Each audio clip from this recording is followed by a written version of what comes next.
So Arjuna is asking this question that why I am being pulled to do some sinful activities even though I am not willing to. And Krishna is going to answer in the next shloka. He says that Kamayesha Krodayesha Rajoguna Samudbhava Mahashano Mahapapma Vidyena Mahabaidinam. So he tells that this lust is the greatest enemy, which is actually pulling you to do wrong things even though if you don't want. Arjuna ಪ್ರಶ್ನೆ ಕೇಳಿದ್ದಾನೆ. ನಮಗೆ ಇಚ್ಛೆ ಇಲ್ಲದಿದ್ದರೂ ಕೂಡ ಪಾಪವನ್ನು ಮಾಡಲಿಕ್ಕೆ ಯಾಕೆ ಸೆಳೆತ ಉಂಟಾಗುತ್ತದೆ?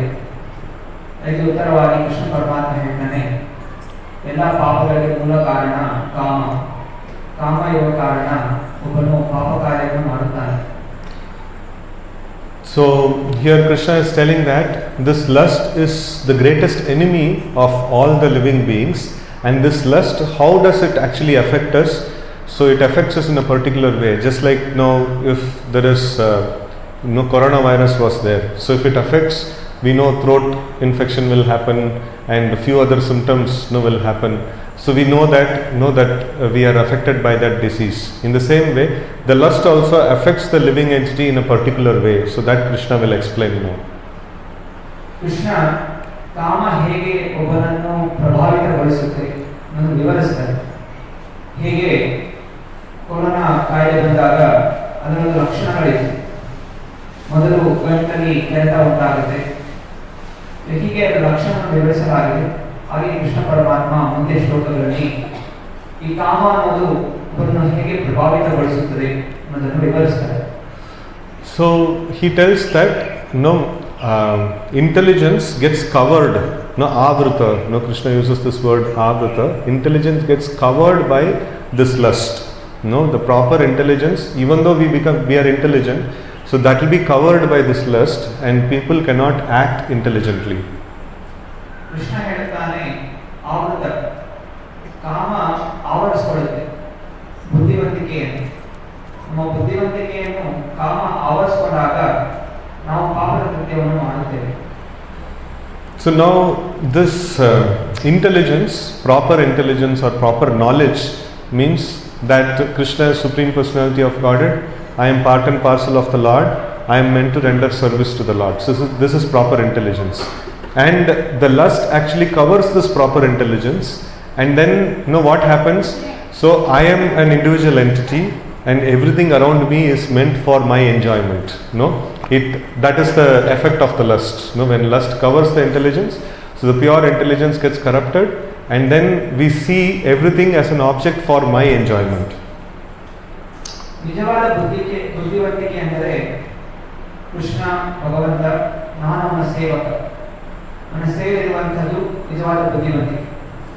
ಆದರೆ ಯಾವಾಗ ಈ ಬುದ್ಧಿವಂತಿಕೆಯನ್ನು ಕಾಮ ಆವರಿಸಿಕೊಳ್ಳುತ್ತೆ ಆಗ ಇಲ್ಲಿರುವಂತಹ ಎಲ್ಲ ವಸ್ತುಗಳು ನನ್ನ ಭೋಗಕ್ಕೋಸ್ಕರ, ನನ್ನ ಸಂತೋಷಕ್ಕೋಸ್ಕರ ಎಲ್ಲ ವಸ್ತುಗಳು ಇದೆ ಅನ್ನೋ ರೀತಿಯಲ್ಲಿ ಆ ಕಾಮವು ನಮ್ಮ ಬುದ್ಧಿವಂತಿಕೆಯನ್ನು ಆವರಿಸಿಕೊಳ್ಳುತ್ತೆ.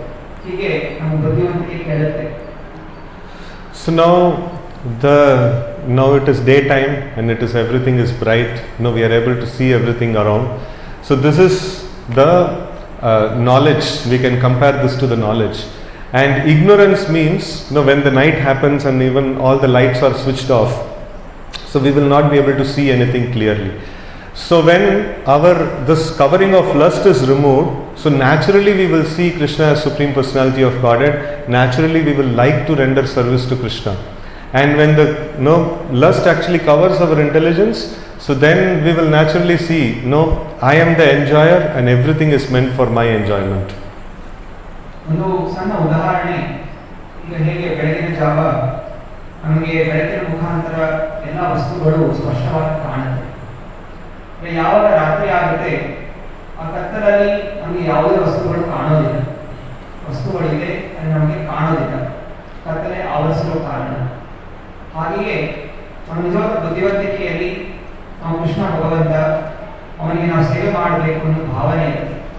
ಆದರೆ ಯಾವಾಗ ಕಾಮ ಅನ್ನುವಂಥದ್ದು ಆ ಕತ್ತಲೆ ನಮ್ಮ ಬುದ್ಧಿವಂತಿಕೆಯನ್ನು ಆವರಿಸಿಕೊಳ್ಳುತ್ತೆ ಆಗ ಈ ಎಲ್ಲ ವಸ್ತುಗಳು ನನ್ನ ಭೋಗಕ್ಕೋಸ್ಕರ ಇರುವಂಥದ್ದು ಎಂದು ನಾವು ತಿಳಿಯುತ್ತೇವೆ. So we see that we also determine who is advanced in devotional service, who is sufficiently made progress in devotional service, is based on this aspect. If he is able to accept Krishna as Supreme Personality of Godhead, if he is able to accept himself as a servant of the Lord, and he is eager to render service to the Lord. So if this is there, so then we can understand, okay, his intelligence is uncovered. ಒಬ್ಬ ಭಕ್ತನು ಭಕ್ತಿಯಲ್ಲಿ ಮುಂದುವರೆದಿದ್ದಾನೆ, ಬುದ್ಧಿವಂತ ಭಕ್ತನನ್ನು ಹೇಗೆ ತಿಳಿಯೋದು? ಯಾವಾಗ ಒಬ್ಬ ವ್ಯಕ್ತಿಯು ಸಂಪೂರ್ಣವಾಗಿ ಕೃಷ್ಣ ಭಗವಂತ ನಾನು ಸೇವಕ ಅನ್ನುವಂತಹ ವಿಚಾರದಲ್ಲಿ ಎಷ್ಟು ಮಟ್ಟಿಗೆ ಅರಿವಿಕೆ ಪಡೆದಿದ್ದಾನೆ, ಅದರ ಪ್ರಕಾರ ಅವನು ಅಂತಹ ಉತ್ತಮ ಭಕ್ತನು ಎಂದು ನಾವು ಪರಿಗಣಿಸಬಹುದು. So now this lust is actually, lust means what? Lust is the desire to enjoy something which is not my property. That's a basic definition we can say. ಕಾಮ ಅನ್ನೋ ಶಬ್ದದ ಅರ್ಥ ಯಾವುದು ನನ್ನದಲ್ಲ ಆದರೂ ಅದನ್ನು ಭೋಗಿಸಬೇಕು. So now this is the disease that is actually affecting all the living entities, and Krishna gives the symptoms, how you can understand or where these symptoms will be visible. So he tells senses, mind and intelligence. These are the three places where this lust is actually sitting. ಕಾಮ ಹೇಗೆ ಒಂದು ಜೀವಿಯನ್ನು ಆವರಿಸಿಕೊಳ್ಳುತ್ತೆ, ಎಲ್ಲ ಜೀವಿಗಳನ್ನು ಆವರಿಸಿಕೊಳ್ಳುತ್ತೆ, ಅದು ಹೇಗೆ ಅನ್ನೋದನ್ನು ಕೃಷ್ಣ ವಿವರಿಸ್ತಾನೆ. ಕೃಷ್ಣ ಹೇಳ್ತಾ ಇದ್ದಾನೆ, ಮನಸ್ಸು, ಬುದ್ಧಿ, ಇಂದ್ರಿಯಗಳು, ಈ ಮೂರು ವಸ್ತುಗಳಲ್ಲಿ ಕಾಮ ಅನ್ನೋದು ಆವರಿಸಿಕೊಳ್ಳುತ್ತೆ. So just like coronavirus comes, like throat infection happens, like that lust comes, sense infection, mind infection, intelligence infection. So the corona ರೋಗ ಬಂದಾಗ ನಮ್ಮ ಗಂಟಲಲ್ಲಿ ಇನ್ಫೆಕ್ಷನ್ ಆಗುತ್ತೆ, ಹಾಗೆ ಮನಸ್ಸಿನ ಇನ್ಫೆಕ್ಷನ್, ಇಂದ್ರಿಯಗಳ ಇನ್ಫೆಕ್ಷನ್ ಹಾಗೂ ಬುದ್ಧಿವಂತಿಕೆ infection. So senses will naturally feel like I want to eat something nice, I want to see something nice and things like that. So then it is, we are affected by the material nature, we are affected by the lust. If the senses are naturally seeing, if I am seeing nice flower, oh, this can be offered to Krishna, that means, okay, so this is like little healthy condition. ಇಂದ್ರಿಯಗಳನ್ನು ಕಾಮ ಆವರಿಸಿಕೊಂಡಾಗ ಆ ಇಂದ್ರಿಯಗಳು ಬಯಸುತ್ತೆ, ನಾನು ಇದನ್ನು ಆಸ್ವಾದಿಸಬೇಕು, ನಮ್ಮ ಎಲ್ಲ ಇಂದ್ರಿಯಗಳು ನನ್ನ ಆಸ್ವಾದನೆಗೋಸ್ಕರ ಉಪಯೋಗ ಮಾಡಬೇಕು ಅನ್ನೋದು ಇದರ ಸಂಕೇತ. ಇಂದ್ರಿಯಗಳನ್ನು ಕಾಮ ಆವರಿಸಿಕೊಂಡಿದೆ. ಯಾವಾಗ ಕಾಮದಿಂದ ಮುಕ್ತವಾಗಿದೆ ಆವಾಗ ಇಂದ್ರಿಯಗಳು ಏನೋ ವಸ್ತು ನೋಡಿದಾಗ, ಉದಾಹರಣೆಗೆ ಒಂದು ಹೂವನ್ನು ನೋಡಿದಾಗ, ಈ ಹೂವನ್ನು ಭಗವಂತನಿಗೆ ಅರ್ಪಿಸಬೇಕು ಎಂದು ಮನಸ್ಸು ಬರುತ್ತೆ. So now this is the major problem, that mind is there and intelligence is there. So mind will naturally be thinking about sense objects, or intelligence is planning how to get the sense objects. So that means it is in mind and intelligence affected by lust. ಮನಸ್ಸು ಮತ್ತು ಬುದ್ಧಿವಂತಿಕೆ. ಮನಸ್ಸು ಒಂದು ವಸ್ತುವನ್ನು ನೋಡಿದಾಗ, ಕಾಮಭರಿತವಾಗಿದ್ದಾಗ ಅದನ್ನ ನಾನು ಭೋಗಿಸಬೇಕು ಅಂತ ಇಚ್ಛೆ ಪಡುತ್ತೆ. ಆ ಬುದ್ಧಿವಂತಿಕೆ ಆ ವಸ್ತುವನ್ನು ಹೇಗೆ ಪಡಿಬೇಕು ಅನ್ನೋ ಉಪಾಯವನ್ನು ಬುದ್ಧಿವಂತಿಕೆ ಮಾಡುತ್ತೆ. So now this problem is there, this disease is affected us. So now for this, what is the treatment is there? So in like when we get disease in the body, so we get the treatment allopathy, homeopathy, what else is there? Ayurvedic, naturopathy is there, siddha is there, Unani is there, and many different kinds of treatments are there. So in the same way, here we see that when the mind, intelligence and senses are affected by lust, so we have treatments: karma yoga, jnana yoga, dhyana yoga and bhakti yoga. So these are the 4 treatments are there. ನಮ್ಮ ದೇಹಕ್ಕೆ ರೋಗ ಹಿಡಿದಾಗ ನಾವು ನಾನಾ ರೀತಿಯ ಔಷಧಿಗಳನ್ನು ತಗೋತೀವಿ. ಆಯುರ್ವೇದ ಇರ್ಬೋದು, ಜ್ಞಾನ ಇರ್ಬೋದು, ಹೋಮಿಯೋಪತಿ ಇರ್ಬೋದು, ಅಲೋಪತಿ ಇರ್ಬೋದು, ನ್ಯಾಚುರೋಥೆರಪಿ ಇರ್ಬೋದು.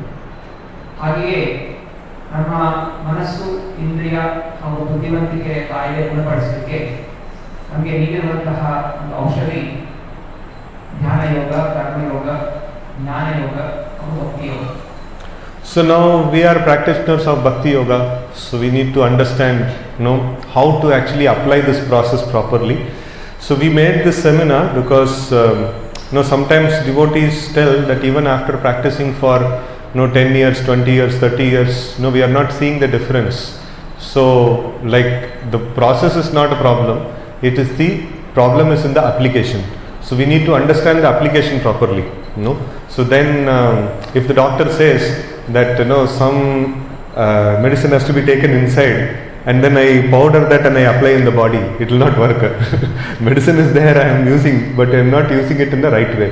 So then it will not work. So we need to understand how to apply this Bhakti Yoga process so that we see the difference in the senses, mind and intelligence. ಭಕ್ತಿ ಯೋಗದ ಉಪಾಸಕರು, ಭಕ್ತಿ ಯೋಗವನ್ನು ಅನುಸರಿಸುವಂತಹವರು. ಆದರೂ ಕೂಡ ಅನೇಕ ಭಕ್ತಾದಿಗಳು ಹಲವು ವರ್ಷಗಳು ಅಭ್ಯಾಸ ಮಾಡಿದರೂ ಕೂಡ 10 ವರ್ಷ 20 ವರ್ಷ ಮಾಡಿದ ನಂತರವೂ ಕೂಡ ಹೇಳ್ತಾರೆ, ನಮಗೆ ಇದರಿಂದ ಏನು ಪ್ರಯೋಜನ ಕಾಣಿಸ್ತಾ ಇಲ್ಲ. ಯಾಕೆ ಅಂತ ಹೇಳಿದ್ರೆ ನಾವು ಆ ಮಾರ್ಗವನ್ನು ಸರಿಯಾಗಿ ಅನುಸರಿಸ್ತಾ ಇಲ್ಲ. ಮಾರ್ಗ ಸರಿ ಇದೆ, ನಾವು ಅದನ್ನು ಸರಿಯಾಗಿ ಪಾಲನೆ ಮಾಡ್ತಾ ಇಲ್ಲ. ಉದಾಹರಣೆಗೆ ಡಾಕ್ಟರ್ ನಮಗೆ ಔಷಧಿ ಕೊಡ್ತಾರೆ, ಅದನ್ನ ಬಾಯಲ್ಲಿ ಹಾಕೊಂಡು ನುಂಗಿ ಅಂತ. ಆದರೆ ನಾವು ಅದನ್ನು ಪುಡಿ ಮಾಡಿಬಿಟ್ಟು ಮೈಗೆ ಹಚ್ಕೊಂಡ್ಬಿಟ್ರೆ ಅದು ಯಾವುದೇ ರೀತಿ ಪ್ರಯೋಜನ ಆಗೋದಿಲ್ಲ. ಹಾಗೆಯೇ ಮನಸ್ಸು, ಬುದ್ಧಿ ಹಾಗೂ ಇಂದ್ರಿಯಗಳ ಕಾಯಿಲೆಗೆ ಭಕ್ತಿ ಯೋಗ ಔಷಧ. ಅದನ್ನ ಹೇಗೆ ಅಳವಡಿಸ್ಕೋಬೇಕು ಅನ್ನೋದನ್ನ ನಾವು ಸರಿಯಾಗಿ ತಿಳ್ಕೋಬೇಕು. Actually speaking, it is more powerful than other yoga systems. So the Bhakti Yoga is supposed to give very, very quick results. ಭಕ್ತಿ ಯೋಗ ಅನ್ಯ ಯೋಗಗಳಿಗಿಂತ ತುಂಬಾ ಶ್ರೇಷ್ಠವಾದಂತಹದ್ದು, ಪ್ರಭಾವಶಾಲಿಯಾಗಿರುವಂತಹದ್ದು, ಅತ್ಯಂತ ಶೀಘ್ರವಾಗಿ ನಮಗೆ ಫಲ ಕೊಡುವಂತಹದ್ದೇ ಭಕ್ತಿ ಯೋಗ. So now this the process, like now let's understand what is the process of Bhakti Yoga. So the first problem that we saw is lust is affecting the senses, and the definition of bhakti is rishikena rishikesa sevanam bhakti ruchyate, using the senses in the service of the Lord. Exactly the opposite. So the senses are desiring to engage in sense gratification, but the definition of bhakti is use the senses in the service of the Lord. ಇದಕ್ಕೆ ತಿಳಿದಿದ್ದೇವೆ ಹೇಗೆ ಕಾಮ ಇಂದ್ರಿಯಗಳು ಮನಸ್ಸು ಹಾಗೂ ಬುದ್ಧಿವಂತಿಕೆಯನ್ನು ಆವರಿಸಿಕೊಳ್ಳುತ್ತೆ. ಅದನ್ನು ನಾವು ಗುಣಪಡಿಸಬೇಕು. ಇಂದ್ರಿಯಗಳು ಕಾಮದಿಂದ ಕೂಡಿದಾಗ ಅದು ತನ್ನ ಇಚ್ಛೆಯನ್ನು ಪೂರೈಸಲಿಕ್ಕೆ ಪ್ರಯತ್ನ ಮಾಡುತ್ತೆ. ಆದರೆ ಶಾಸ್ತ್ರಗಳು ಹೇಳುವಂತಹದ್ದು ಋಷಿಕೇನ ಸೇವನ, ಋಷಿಕೇಶ ಸೇವನ. ನಮ್ಮ ಇಂದ್ರಿಯಗಳಿಂದ ಭಗವಂತನ ಸೇವೆಯನ್ನು ಮಾಡಬೇಕು.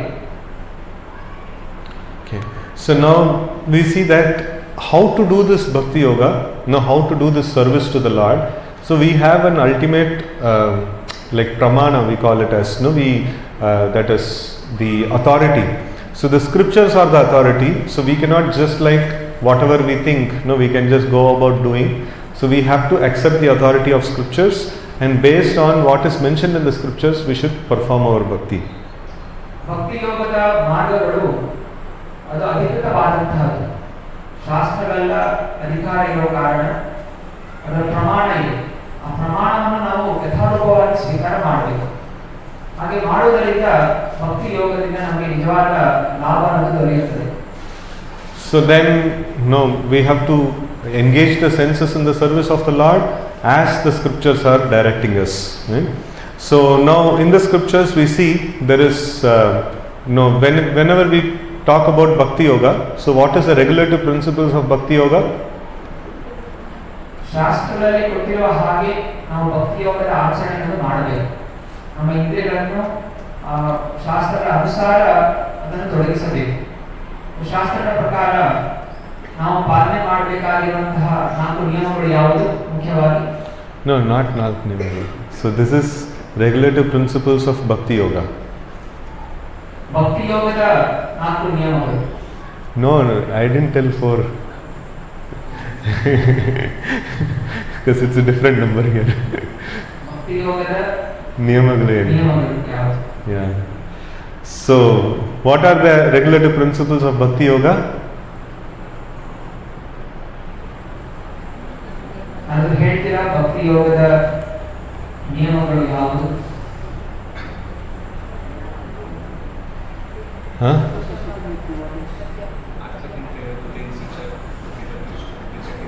and that is surrender. That's a principle of surrender. So this is Bhakti Yoga's regulative principles of Bhakti Yoga means what we are supposed to do in a regulated way to develop bhakti. So that is Shravanam, Kirtanam, Vishnu Smaranam. So the regulative principles, the 4 regulative principles that we talk about, that is for becoming human being. That is not for becoming devotee. Like not by,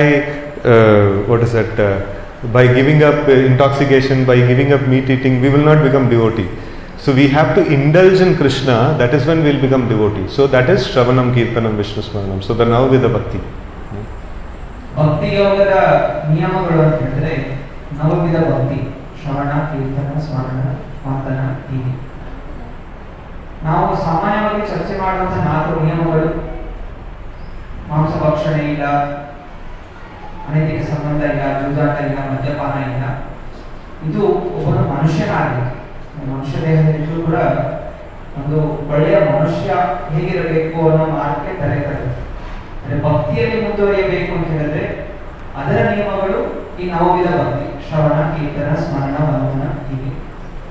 So now if somebody wants to become a businessman, he should have some love and affection towards money, no?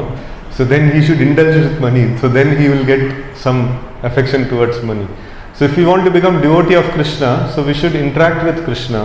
And how do we interact with Krishna? By Shravanam, Kirtanam, Vishnu Smaranam, Padasevanam. So this is the way we indulge with Krishna, and more we indulge with Krishna, more we become devoted to him. ಒಬ್ಬ ವ್ಯಾಪಾರಸ್ಥ ದೊಡ್ಡದಾಗಿ ಬೆಳೆಯಬೇಕು ಅಂತ ಹೇಳಿದ್ರೆ ಅವನು ಹಣದಲ್ಲಿ ಅದರ ಒಂದು ವ್ಯಾಪಾರದಲ್ಲಿ ತುಂಬಾ ತೊಡಗಬೇಕಾಗುತ್ತದೆ. ಖರೀದಿ ಮಾಡುವುದು, ಮಾರಾಟ ಮಾಡುವುದು ಹೀಗೆ. ಆ ಹಣದ ಜೊತೆ ಜಾಸ್ತಿ ವ್ಯವಹಾರ ಮಾಡಿದಷ್ಟು ಅವನು ದೊಡ್ಡ ದೊಡ್ಡ ವ್ಯಾಪಾರಿಯಾಗಿ ಬೆಳೀತಾನೆ. ಹಾಗೆಯೇ ನಾವು ಭಕ್ತಿಯಲ್ಲಿ ಬೆಳಿಬೇಕು ಅಂತ ಹೇಳಿದ್ರೆ ಕೃಷ್ಣನ ಜೊತೆ ನಾವು ಸೇವೆಗಳನ್ನು ತೊಡಗಿಸಬೇಕು. ಅಧಿಕವಾಗಿ ಕೃಷ್ಣನ ಜೊತೆ ಒಡನಾಟಗಳು ನಾವು ಬೆಳೆಸ್ಕೊಳ್ಳೋದ್ರಿಂದ ನಾವು ಭಕ್ತಿಯಲ್ಲಿ ಮುಂದುವರಿತೇವೆ. So now this now with the bhakti, no, Shravanam is hearing. So we are doing this. This is also an anga of bhakti.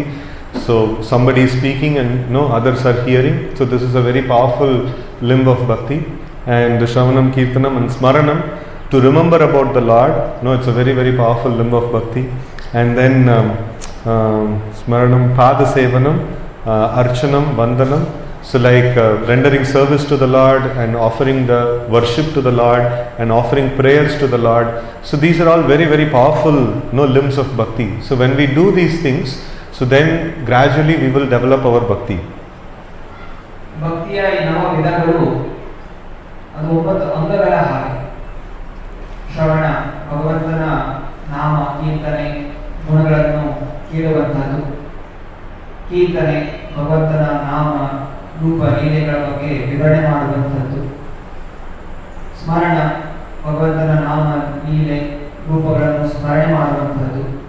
ಹಾಗೆಯೇ ಮುಂದೆ ವಂದನ, ಅರ್ಚನ, ಪೂಜನ, ಸಖಿಜನ, ದಾಸ್ಯ, ಆತ್ಮನಿವೇದನ ಇದೆಲ್ಲವೂ ಕೂಡ ಭಕ್ತಿಯಲ್ಲಿ ನಮ್ಮನ್ನು ಆಳವಾಗಿ ಹಾಗೂ ಎತ್ತರಕ್ಕೆ ಕರೆದೊಯ್ಯುತ್ತದೆ. So now there is a nice example of Ambrish Maharaj, who performed bhakti with all his capacities. So it goes like this: Savai Mana Krishna Padaravindayor. So he was meditating about the lotus feet of the Lord, using his mind. ಈ ಭಕ್ತಿಯ ಆಚರಣೆ ಮಾಡಲಿಕ್ಕೆ ಒಳ್ಳೆಯ ಉದಾಹರಣೆ ಅಂಬರೀಷ್ ಮಹಾರಾಜ. ಅಂಬರೀಷ್ ಮಹಾರಾಜ ಎಲ್ಲ ನವವಿಧ ಭಕ್ತಿಗಳನ್ನು ಆಚರಣೆ ಮಾಡ್ತಾ ಇದ್ದ. No, mind first element. So thinking about the lotus feet of the Lord. ಮೊದಲಿಗೆ ಅವರು ಸದಾ ಭಗವಂತನ ಸ್ಮರಣೆಯನ್ನು ಮಾಡುತ್ತಿದ್ದರು. So we can also do this thing that we can meditate on the lotus feet of the Supreme Lord here. So Radha Shamchandra and then Gaur Nitai.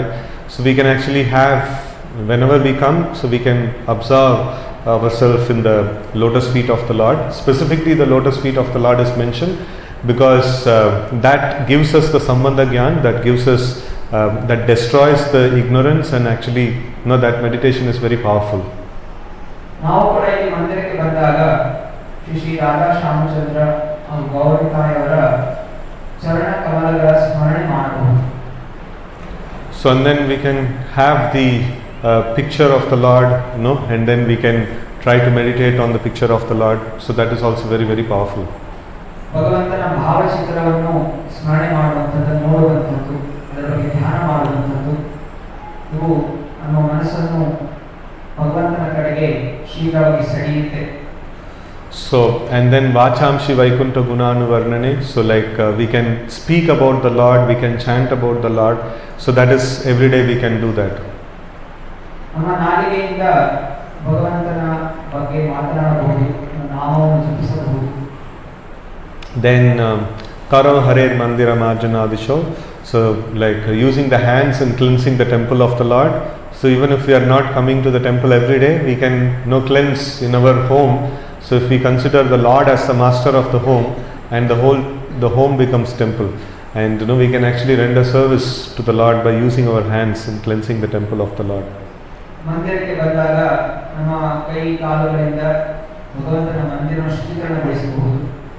ಮನೆಯಲ್ಲಿದ್ದಾಗ ಕೂಡ ಯಾವಾಗ ನಮ್ಮ ಮನೆ ಇದು ಭಗವಂತನದು ಅನ್ನೋ ಭಾವನೆಯಿಂದ ಆ ಮನೆಯನ್ನು ಶುದ್ಧೀಕರಣ ಮಾಡಿದಾಗ ನಮ್ಮ ಇಂದ್ರಿಯಗಳು ಕೂಡ ಭಗವಂತನ ಸೇವೆಯಲ್ಲಿ ತೊಡಗುತ್ತದೆ. So and then Shrutim Chakara Chuta Satkato, they like ears and hearing about the Lord. So not just Sunday we should hear. So on everyday basis, like I think all of you will have smartphones these days. So we should have sufficient lectures and sufficient kirtans. We should regularly hear. Ear is a very powerful tool. So when we regularly hear, it makes a lot of impact. ನಮ್ಮ ಕಿವಿಗಳಿಂದ ಭಗವಂತನ ನಾಮ, ಅವನ ವಿವರಣೆ, ಅವನ ಕಥಾ ಇದನ್ನು ಕೇಳಬಹುದು. ಎಲ್ಲರ ಕೈಯಲ್ಲೀಗ ಸ್ಮಾರ್ಟ್ಫೋನ್ಗಳಿದೆ. ಸ್ಮಾರ್ಟ್ಫೋನ್ಗಳಲ್ಲಿ ಭಗವಂತನ ಬಗ್ಗೆ, ಭಕ್ತರ ಬಗ್ಗೆ ಪ್ರವಚನಗಳನ್ನು ಇಟ್ಕೋಬಹುದು. ಪ್ರತಿನಿತ್ಯ ಅದನ್ನು ಕೇಳಬಹುದು. ಹೀಗೆ ಕೇಳೋದು ಕೂಡ ಭಕ್ತಿಯಲ್ಲಿ ಮುಂದುವರಿಲಿಕ್ಕೆ ತುಂಬಾ ಪ್ರಭಾವಶಾಲಿಯಾದಂತಹ ಒಂದು ಮಾರ್ಗ. And then another very important thing, all of us chant Hare Krishna mantra. So like anyway we are investing the time, so if we can invest the time consciously, try to hear the mantra very nicely, so that also will make a huge impact. ನಾವೆಲ್ಲರೂ ಜಪ ಮಾಡ್ತೀವಿ. ಅದೇ ಜಪ ಮಾಡ್ತಾ ಇರಬೇಕಾದ್ರೆ ಗಮನ ಇಟ್ಟು ಆ ಪ್ರತಿಯೊಂದು ಪದಗಳನ್ನು ಕೇಳಿಸ್ಕೊಂಡ್ರೆ, ಶ್ರವಣ ಮಾಡಿಕೊಂಡ್ರೆ ಅದು ಕೂಡ ನಮ್ಮನ್ನು ಭಕ್ತಿಯಲ್ಲಿ ಮುಂದುವರಿಸಲಿಕ್ಕೆ ತುಂಬಾ ಸಹಾಯ ಮಾಡುತ್ತೆ. So one of my counselees, he heard one lecture, and after that he tried to focus on the chanting, try to focus on every single syllable and focus like that. And then next day he called me and he told, Prabhu, like something different is happening. It is like I'm not able to explain what's happening. Like it's so nice to hear the holy names, every single syllable. It's I'm really feeling very good about this chanting. ನನ್ನ ಒಬ್ಬರು ಮಾರ್ಗದರ್ಶಕರು ಒಂದು ದಿವಸ ಈ ವಿಷಯವನ್ನು ಓದಿ ತುಂಬಾ ಗಮನ ಇಟ್ಟು ಅವರು ಜಪ ಮಾಡಿದರು. ಪ್ರತಿಯೊಂದು ಅಕ್ಷರಗಳನ್ನು ಗಮನ ಇಟ್ಟು ಕೇಳಿ ಜಪವನ್ನು ಮಾಡಿದಾಗ ಅವರ ಮೈಯೆಲ್ಲ ರೋಮಾಂಚನವಾಯಿತು. ಅನಂತರ ನನಗೆ ಕರೆ ಮಾಡಿ ಹೇಳಿದ್ರು, ನಾನು ಈ ರೀತಿ ಜಪ ಮಾಡಿದಾಗ ನನಗೆ ಒಂದು ರೀತಿ ಅದ್ಭುತವಾದಂತಹ ಅನುಭವ ಆಗ್ತಾ ಇದೆ, ನನಗೆ ಹೇಳಿಕ್ಕೆ ಆಗ್ತಾ ಇಲ್ಲ. ಅಂದ್ರೆ ಗಮನ ಇಟ್ಟು ಕೇಳೋದ್ರಿಂದ ನನಗೆ ತುಂಬಾ ಆನಂದ ಉಂಟಾಗ್ತಾ ಇದೆ. So there is many levels of chanting, but at least the beginning level is to hear the names of the Lord clearly. So that's a very important shravanam that all of us should do. So sometimes we try to do shravanam about the lectures, so but we don't account for the shravanam and chanting. So shravanam and chanting is very essential, and we should put our focus and try to struggle to hear the names of the Lord clearly. ಜಪದಲ್ಲಿ ಬೇರೆ ಹಂತಗಳಿವೆ. ಅದೇ ನಾವು ಆ ಶ್ರವಣದಲ್ಲಿ ಮುಂದುವರಿಯಬೇಕು ಅಂತ ಹೇಳಿದ್ರೆ ನಾವು ಮಾಡುವಂತಹ ಜಪವನ್ನು ಗಮನ ಇಟ್ಟು ಕೇಳಿಸ್ಕೋಬೇಕು. ಎಷ್ಟು ಮಟ್ಟಿಗೆ ಶ್ರದ್ಧಾ ಭಕ್ತಿಯಿಂದ ನಾಮ ಜಪದಲ್ಲಿ ಶ್ರವಣ ಮಾಡ್ತೀವಿ, ಕೇಳಿಸ್ಕೊಳ್ತೀವಿ ಗಮನ ಇಟ್ಟು, ನಾವು ಒಂದು ದಿವ್ಯ ಆನಂದವನ್ನು ಅನುಭವಿಸ್ತೀವಿ, ಮುಂದುವರಿತೀವಿ ಭಕ್ತಿಯಲ್ಲಿ. So then the process of cleansing becomes very faster. Our primary process in Kali Yuga is chanting the names of the Lord, and for that a very important prerequisite is we should be focused on that. ನಾವು ಚೆನ್ನಾಗಿ ಶ್ರವಣ ಮಾಡಿದಾಗ ನಮ್ಮ ಹೃದಯ ಶುಚೀಕರಣವಾಗುತ್ತೆ. ಶುಚೀಕರಣ ಶೀಘ್ರವಾಗಿ ಆಗಬೇಕು, ಆ ಫಲ ನಮಗೆ ಶೀಘ್ರವಾಗಿ ಅನುಭವ ಆಗಬೇಕು ಅಂತ ಹೇಳಿದ್ರೆ ಗಂಭೀರತೆಯಿಂದ ಶ್ರದ್ಧೆಯಿಂದ ಶ್ರವಣ ಅನ್ನೋದು ಮಾಡಬೇಕು. So now then the next is Shrutim Chakara Chutasat Katvadhi Mukunda Lingalaya Darshane Drishau. So we should take darshan of the Lord every day, and either in the temple or at home. So we should maintain an altar, and we should give nice decoration to the Lord, and nicely like we should take care of the Lord, and we should take darshan of the Lord. So that is also a very amazing process of devotional service. ಭಕ್ತಿ ಸೇವೆಯ ಇನ್ನೊಂದು ಮುಖ್ಯವಾದಂತಹ ಅಂಗ ಅಂತ ಹೇಳಿದ್ರೆ ಭಗವಂತನ ದರ್ಶನ ಮಾಡುವಂಥದ್ದು. ಒಂದು ಮಂದಿರಕ್ಕೆ ಬಂದು ಮಂದಿರದಲ್ಲಿ ಭಗವಂತನ ದರ್ಶನವನ್ನು ಮಾಡುವುದು, ಮನೆಯಲ್ಲೂ ಕೂಡ ಸುಂದರವಾದಂತಹ ಗರ್ಭಗುಡಿಯನ್ನು ಮಾಡಿಕೊಂಡು ಅಲ್ಲಿ ಕೂಡ ಭಗವಂತನ ಸೇವೆಯನ್ನು ಮಾಡಬಹುದು. ಹೀಗೆ ದರ್ಶನ, ಭಗವಂತನ ದರ್ಶನ ನಾವು ಪ್ರತಿನಿತ್ಯ ಮಾಡಬೇಕು. So then we have touching the bodies of the devotees of the Lord. So if we don't have devotee association, so then we can have Tulsi Maharani. So she is the greatest devotee of the Lord. So we can serve her by watering and by touching the leaves of Tulsi Maharani. ಭಗವಂತನ ಭಕ್ತರ ಸೇವೆಯನ್ನು ಮಾಡುವಂಥದ್ದು ಇದು ಕೂಡ ತುಂಬಾ ಮುಖ್ಯಕರವಾದಂಥದ್ದು. Touching the bodies of the devotees of the Lord. ಭಗವಂತನ ಭಕ್ತರ ಶರೀರದ ಸ್ಪರ್ಶ ಆಗುವಂಥದ್ದು ಇದು ಕೂಡ ಮುಖ್ಯವಾದಂತಹ ಒಂದು ಅಂಗ. ಅದಕ್ಕೆ ಶ್ರೇಷ್ಠವಾದಂತಹ ಭಕ್ತರು ತುಳಸಿ ಮಹಾರಾಣಿ ಪ್ರತಿನಿತ್ಯ ಮನೆಯಲ್ಲಿ ತುಳಸಿಗೆ ನೀರು ಹಾಕುವಂಥದ್ದು, ತುಳಸಿ ಗಿಡವನ್ನು ಸ್ಪರ್ಶ ಮಾಡುವಂಥದ್ದು ಇದು ಕೂಡ ನಮಗೆ ಭಕ್ತಿಯಲ್ಲಿ ಮುಂದುವರಿಸಲಿಕ್ಕೆ ತುಂಬಾ ಸಹಾಯವನ್ನು ಮಾಡುತ್ತೆ. See, every sense is very, very active. The skin is, it wants to touch something nice. The eyes want to see something nice. The tongue wants to eat something nice. So all these aspects have to be strategically involved in the service of the Lord. So any one thing which is not involved, so that only will create problem for us. ನಮ್ಮ ಇಂದ್ರಿಯಗಳು ತುಂಬಾ ಪ್ರಭಾವಶಾಲಿಯಾದಂಥದ್ದು. ನಮ್ಮ ಚರ್ಮ ಸ್ಪರ್ಶ ಮಾಡಬೇಕು, ನಮ್ಮ ಕಣ್ಣಿಗೆ ಎಲ್ಲವನ್ನು ನೋಡಬೇಕು, ನಮ್ಮ ನಾಲಿಗೆಗೆ ಅನೇಕ ರುಚಿಗಳನ್ನು ನೋಡಬೇಕು, ಅನುಭವಿಸಬೇಕು.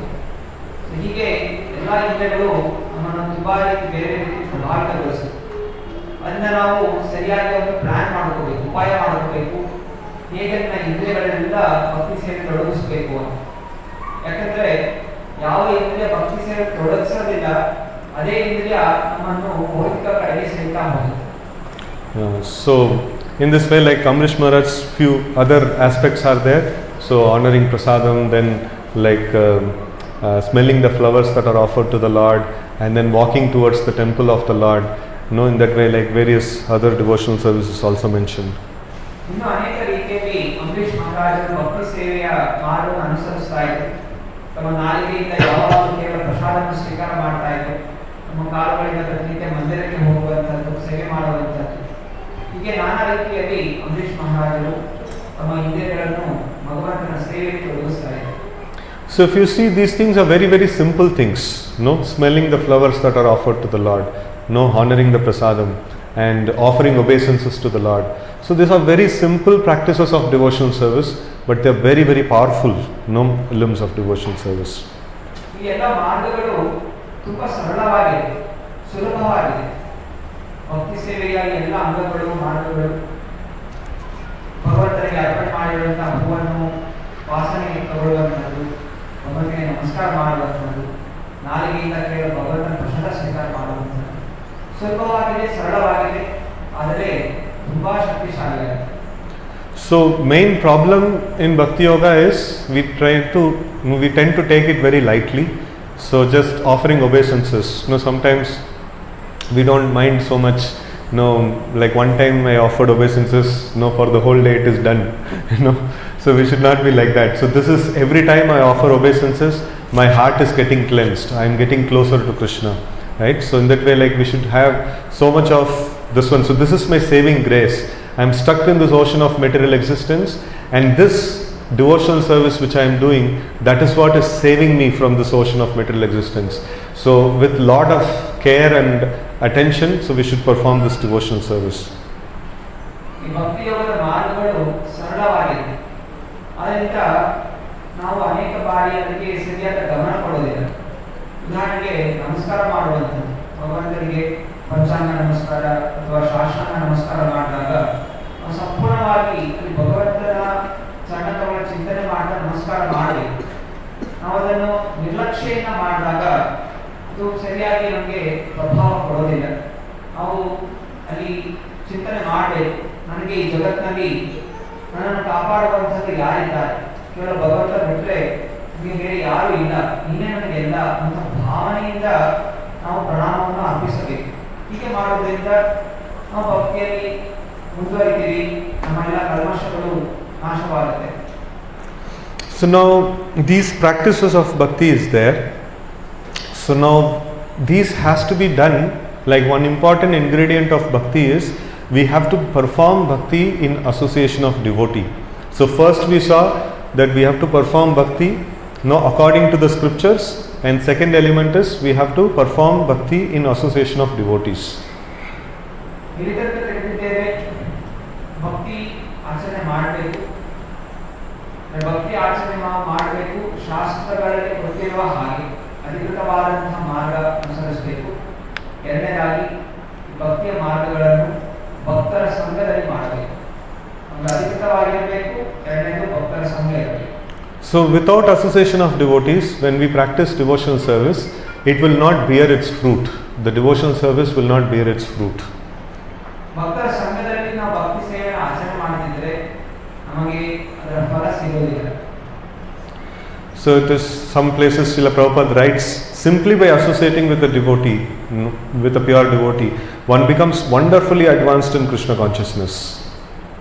ಒಂದು ಕಡೆ ಶ್ರೀಲ ಪ್ರಭುಪಾದರು ಬರೀತಾರೆ, ಕೇವಲ ಶುದ್ಧ ಭಕ್ತರ ಸಂಘ ಮಾಡುವುದರಿಂದ ತೀವ್ರತೆಯಲ್ಲಿ ಭಕ್ತಿಯಲ್ಲಿ ಮುಂದುವರಿಯುತ್ತೇವೆ. So in many places, Srila Prabhupada actually highlights this particular aspect, in association of devotees, and he is mentioning that books is sufficient, right? Like people can read and they can become devotees. But Prabhupada says, I have created these temples and centers for the purpose of coming together and associating. Without association, we will not make advancement in bhakti. ಪ್ರಭುಪಾದರು ಅನೇಕ ಕಡೆ ಭಕ್ತರ ಸಂಘಕ್ಕೆ ಪ್ರಾಮುಖ್ಯತೆ ಕೊಟ್ಟಿದ್ದಾರೆ. ಗ್ರಂಥಗಳಿದೆ, ಗ್ರಂಥಗಳೆಲ್ಲ ಜ್ಞಾನ ಇದೆ. ಅದೇ ಇದರ ಜೊತೆ ಪ್ರಭುಪಾದರಿ ಮಂದಿರವನ್ನು ನಿರ್ಮಾಣ ಮಾಡಿಸಿದ್ರು. ಯಾಕೆ ಹೇಳಿದ್ರೆ ಮಂದಿರ ಬೇಕಾಗಿದೆ, ಭಕ್ತಾದಿಗಳು ಬಂದಿಗೆ ಸೇರಬೇಕು, ಭಕ್ತರ ಸಂಘ ಆಗಬೇಕು, ಭಕ್ತರ ಸಂಘದಲ್ಲಿ ಭಕ್ತಿ ಆಚರಣೆಯಿಂದ ಆಗಬೇಕು. So now, we saw that bhakti has to be performed, that is engaging the senses, mind and intelligence in service of the Lord, and it has to be done according to the scriptures, and it has to be done in association of devotees. And next is a very important aspect, that is the prayers. So can ನಾವು ಭಕ್ತಿಯ ಆಚರಣೆ ಮಾಡಬೇಕು, ನಮ್ಮ ಮನಸ್ಸು ಬುದ್ಧಿ ಇಂದ್ರಿಯಗಳನ್ನು ಭಗವಂತನಿಗೆ ತೊಡಗಿಸಬೇಕು, ಅದಕ್ಕೆ ಶಾಸ್ತ್ರದಲ್ಲಿ ಕೊಟ್ಟಿರುವಂತಹ ಮಾರ್ಗಗಳನ್ನು ಅನುಸರಿಸಬೇಕು, ಭಕ್ತರ ಸಂಘದಲ್ಲಿ ಮಾಡಬೇಕು. ಈಗ ನಾವು ತಿಳಿಯುತ್ತೇವೆ ಸರಿಯಾದ ಪ್ರಾರ್ಥನೆ, ಯಾವ ಪ್ರಾರ್ಥನೆ ನಾವು ಮಾಡಬೇಕು, ಯಾವ ಭಾವನೆಯಿಂದ ಮಾಡಬೇಕು, ಅದು ಮುಖ್ಯವಾದದ್ದು. So one shloka in this regard is very important. Atha Shri Krishna Namadi na bhaved grahyam indriyai sevam mukhe hi jivado swayam eva spuratyada. So we understood that bhakti means engaging the senses in service of the Lord, but this shloka says Shri Krishna Namadi, Shri Krishna's nama, rupa, guna and leela cannot be accessed by the senses. So then how can I engage in bhakti? ಇಲ್ಲಿ ಹೇಳುವ ಶ್ಲೋಕದ ಪ್ರಕಾರ ನಾವು ಭಗವಂತನ ಸೇವೆ ತೊಡಗಬೇಕು, ಆದರೆ ನಮ್ಮ ಇಂದ್ರಿಯಗಳು ಆ ಭಗವಂತನನ್ನು ಸಮೀಪಿಸಲಿಕ್ಕೆ ಸಾಧ್ಯ ಇಲ್ಲ. ಹಾಗಿದ್ದಾಗ ನಾವು ಹೇಗೆ ಭಗವಂತನ ಸಮೀಪಿಸಬೇಕು? So bhakti is engaging the senses in service of the Lord, and engaging the senses in practical service of the Lord. And then here in the shloka it is described that we cannot access we cannot access this the things of the Lord, like nama, rupa, guna, leela. So why? Because we are material and Krishna is spiritual. A material entity cannot access spiritual entity just like that. ಇಲ್ಲಿ ಒಂದು ಕಡೆ ಹೇಳ್ತಾ ಇದ್ದಾರೆ ನಮ್ಮ ಇಂದ್ರಿಯಗಳನ್ನು ಭಗವಂತನ ಸೇವೆ ತೊಡಗಿಸಬೇಕು, ಇನ್ನೊಂದು ಕಡೆ ಹೇಳ್ತಾ ಇದ್ದಾರೆ ನಮ್ಮ ಇಂದ್ರಿಯಗಳು ಭೌತಿಕ ದಿವ್ಯವಾದಂತಹವನು ಭೌತಿಕವಾದಂತಹ ಇಂದ್ರಿಯಗಳಿಂದ ನಾವು ಭಗವಂತ ಸಮೀಪಿಸಲಿಕ್ಕೆ ಸಾಧ್ಯ ಇಲ್ಲ. ಅಂದ್ರೆ ಏನು ಮಾಡೋದು? So then the next line of the shloka says, Sevanmukhehi jivado swayameva spuratyada. So we have to try to render service using our senses, starting with the tongue. And when Krishna becomes pleased with this service, he will on his own will, he will reveal himself. So it is not possible for me forcibly, now I will think about Krishna. It is not possible. No, I want to render service by thinking about Krishna, but it is Krishna's desire. If he wishes, he will actually manifest in my mind. ಸೇವಾಮುಖೇಹಿ ಜೀವಾಲು. ನಾವು ಭಗವಂತನ ಸೇವೆ ಶುರುವಾಗುವಂಥದ್ದು ನಮ್ಮ ನಾಲಿಗೆಯಿಂದ ಭಗವಂತನ ನಾಮ ರೂಪ ಲೀಲೆಗಳನ್ನು ಕೇಳುವುದರಿಂದ. ಯಾವಾಗ ನಾವು ಈ ಅಭ್ಯಾಸವನ್ನು ಮಾಡ್ತಾ ಹೋಗ್ತೀವಿ, ಕ್ರಮೇಣವಾಗಿ ಭಗವಂತ ತೃಪ್ತನಾದಾಗ ಅವನು ನಮಗೆ ಗೋಚರನಾಗ್ತಾನೆ. ನಮ್ಮ ಪ್ರಯತ್ನದಿಂದ ನಾವು ಭಗವಂತ ನೋಡಲಿಕ್ಕೆ ಸಾಧ್ಯ ಇಲ್ಲ. ನಾವು ಪ್ರಯತ್ನ ಮಾಡ್ತಾ ಹೋಗಿ ಭಗವಂತನ ತೃಪ್ತನಾದಾಗ ಅವನು ನಮ್ಮ ಇಂದ್ರಿಯಗಳಿಗೆ ಗೋಚರನಾಗ್ತಾನೆ. So the important aspect in Bhakti Yoga is dependence on the Lord. So now I cannot just do whatever I want. Like if I want to cook, I have things in my control. I have to put rice, I have to put water, I have to put different things and put it on the fire, and so much of time is left, then the cooking will get done. But in Bhakti Yoga, I have to do my part of service to the Lord, and then I have to avoid the result. If Lord wishes, he will give. If he doesn't wish, he cannot give. He will not give. So it is completely dependent on the Lord. So this dependence on the Lord is a very important ingredient in Bhakti. ಭಕ್ತಿ ಯೋಗದಲ್ಲಿ ಮುಂದುವರಿಯಬೇಕಾದರೆ ಸಂಪೂರ್ಣವಾಗಿ ಭಗವಂತನ ಮೇಲೆ ಆಧಾರಿತವಾಗಿರಬೇಕು. ಭಗವಂತನಿಗೆ ನಾವು ಸಮರ್ಪಣೆ ಆಗಿರಬೇಕು. ಇವಾಗ ನಾವು ಅಡಿಗೆ ಮಾಡಬೇಕಾದ್ರೆ ಆ ಎಲ್ಲ ಅಡಿಗೆ ವಸ್ತುಗಳು ನಮ್ಮ ಕೈಯಲ್ಲಿ, ತರಕಾರಿಗಳಲ್ಲಿ ಅಥವಾ ಇನ್ನೇನೋ ಇಲ್ಲಿ ಬೆಂಕಿಯಲ್ಲಿ ಅಡಿಗೆ ಮಾಡೋ ಇದು ವಸ್ತುಗಳು, ಮಸಾಲೆಗಳು, ಅದು ಈ ವಸ್ತುಗಳನ್ನು ಹಾಕಿದಾಗ ಈ ರೀತಿ ಇಷ್ಟು ಸಮಯದಲ್ಲಿ ಅದು ತಯಾರಿಗೊಳ್ಳುತ್ತೆ ಅನ್ನೋದು ನಮ್ಮ ಹತೋಟಿಯಲ್ಲಿದೆ. ಭಗವಂತ ನಮ್ಮ ಹತೋಟಿಯಲ್ಲಿದೆ. ಅದರಿಂದ ನಾವು ನಿರೀಕ್ಷೆ ಮಾಡಬೇಕು. ನಾವು ಪ್ರಯತ್ನ ಮಾಡ್ತೀವಿ, ನಮ್ಮ ಶಕ್ತಿ ಅನುಸಾರ ಸಂಪೂರ್ಣವಾಗಿ ಶಕ್ತಿಯನ್ನು ಹಾಕಿ ಆ ಭಕ್ತಿ ಸೇವೆ ತೊಡಗ್ತೀವಿ.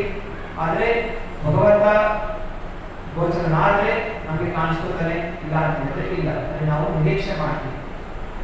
So this is a very important aspect. Like a nice example we can see is a beggar is there. So you are going in the street. If beggar wants money, can he put his hand in your pocket and take money? ಒಂದು ಉದಾಹರಣೆ, ಈಗ ಒಬ್ಬ ಭಿಕ್ಷುಕ ಇರ್ತಾನೆ, ಅವನು ಭಿಕ್ಷೆ ಬೇಡ್ತಾನೆ, ಅವನಿಗೆ ಹಣ ಬೇಕಾಗಿದೆ. ಆದರೆ ಅವನು ನಮ್ಮ ಜೇಬಿಗೆ ಕೈ ಹಾಕಿ ತಗೊಳ್ಳೋಕೆ ಸಾಧ್ಯ ಇದೆಯಾ? So he cannot do that. So he has to beg. He has to beg, and understanding that he is in need of money and you have money, and then he has to beg in such a way that your heart melts to give something to him. ಭಿಕ್ಷುಕ ಅವನು ಏನು ಮಾಡಬೇಕು? ಭಿಕ್ಷೆ ಬೇಡ್ತಾನೆ ಅಷ್ಟೇ. ಅವನ ಚಿಂತನೆ ಇಷ್ಟೇ, ನನ್ನ ಹತ್ರ ದುಡ್ಡಿಲ್ಲ, ಎಲ್ಲಿ ಬೇಕಂದ್ರೆ ದುಡ್ಡಿದೆ, ಅದರಿಂದ ನಾನು ಹೇಗೋ ನಾನು ಭಿಕ್ಷೆ ಹೆಂಗೆ ಬೇಡಬೇಕು ಅಂತ ಹೇಳಿದ್ರೆ ಆ ವ್ಯಕ್ತಿಯ ಮನಸ್ಸು ಕರಗಿ ನನಗೆ ಭಿಕ್ಷೆ ಕೊಡಬೇಕು. So in the same way, what we are expecting, that is spiritual understanding or spiritual growth and trying to indulge with Krishna. So it is a very, very great thing. It is not an ordinary thing. And we are asking this from the Lord. So the Lord has complete right to give or not. It is all about how nicely we are praying to the Lord. So if we are chanting, if we have to hear the names of the Lord, so then we need to have sufficient prayer that I am in such a fallen state of existence. All that is going on in my mind is only sense gratification. When will I be able to get your thought? When will I be able to get the thought of service to you? So I am completely I am completely destitute and I am completely dependent upon your mercy. Please become merciful to me so that I can have some Krishna consciousness in my this one. Right? ಭಗವಂತನ ಭಕ್ತಿ ಸೇವೆ ಮಾಡುವಂಥದ್ದು, ಭಗವಂತನ ಸಂಗ ಮಾಡುವಂಥದ್ದು ಸಾಧಾರಣವಾದ ವಿಷಯ ಅಲ್ಲ. ತುಂಬ ಶ್ರೇಷ್ಠವಾದಂಥದ್ದು, ದಿವ್ಯವಾದಂಥದ್ದು, ಮಹತ್ತರವಾದಂಥದ್ದು. ಆದ್ದರಿಂದ ನಾವು ಆ ಒಂದು ಸ್ತರಕ್ಕೆ ಏರಬೇಕಾದರೆ ನಮ್ಮ ಒಂದು ದೀರ್ಘವಾದಂತಹ ಶುದ್ಧವಾದಂತಹ ಪ್ರಾರ್ಥನೆ ಇರಬೇಕು. ನನಗೆ ಏನೂ ಇಲ್ಲ, ನನಗೆ ಯಾರು ಗೊತ್ತಿಲ್ಲ, ನನ್ನ ನಿರ್ಗತಿ, ಭಗವಂತನ ಹತ್ರ ಎಲ್ಲ ಇದೆ. ಅದರಿಂದ ಹೇ ಭಗವಂತ, ನನಗೆ ನಿಮ್ಮ ಒಂದು ಸಂಘವನ್ನು ನಮಗೆ ನೀಡು ಅನ್ನುವಂತಹ ಆಳವಾದಂತಹ ಪ್ರಾಮಾಣಿಕವಾದಂತಹ ಪ್ರಾರ್ಥನೆ ನಮ್ಮಲ್ಲಿರಬೇಕು. So now when we do this process in this way, like we engage our senses according to the scriptures in association of devotees and with prayer, understanding that I cannot just access the treasures of bhakti, it is Krishna's prerogative to give, so I am offering heartfelt prayers. So then we will see the result, that we will be able to hear the names of the Lord clearly, or we will be able to have some little bit experience of the Lord. And when that comes, immediately we should offer gratitude to Krishna. This is not at all possible for me to access. It is something that has been given to me. It is your great blessings upon me. I am very, very thankful to you. No? So that gratitude has to be offered. If that gratitude is not there, we think that, oh, I have chanted very nicely and I am able to hear the names of the Lord nicely. Next moment Krishna will withdraw that. No? So we will not be able to have that for long. ಭಗವಂತನ ಶುದ್ಧವಾದ ಭಕ್ತಿಯ ಆನಂದ ಅನುಭವಿಸುವಂಥದ್ದು ತುಂಬಾ ಪ್ರಾಮಾಣಿಕತೆ ಇರಬೇಕು. ಯಾವ ಪ್ರಾಮಾಣಿಕತೆಯನ್ನ ಮಾಡ್ತೀವಿ, ಒಂದು ಸಮಯದಲ್ಲಿ ನಮಗೆ ಆನಂದ ನಮಗೆ ನೀಡಲಾಗುತ್ತೆ.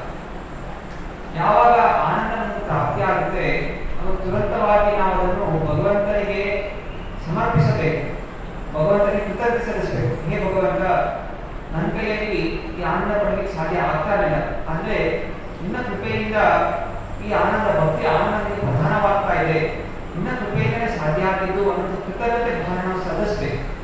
ನಾವು ಅದನ್ನು ಬಿಟ್ಟು ನನ್ನ ಜಪದಿಂದ ನನ್ನ ಪ್ರಯತ್ನದಿಂದ ನನಗೆ ಈ ಆನಂದ ಅನುಭವ ಆಗ್ತಾ ಇದೆ ಅಂತ ನಾವು ಅಂದ್ಕೊಂಡ್ರೆ ಕೃಷ್ಣ ಮತ್ತೆ ಪುನಃ ಅದನ್ನ ಸೇರ್ಕೊಂಡ್ಬಿಡ್ತಾರೆ. ಅದರಿಂದ ಕೃತಜ್ಞತೆ ಭಾವನೆ ತುಂಬಾ ಮುಖ್ಯಕರವಾದಂತಹದ್ದು. ನಾವು ಭಗವಂತನಿಗೆ ಸದಾ ಕೃತಜ್ಞರಾಗಿರಬೇಕು. So it is just like the beggar example again. So he begs nicely and you give money, and then he says, hey, they go like, no, I have got money from you. Then you will take it back.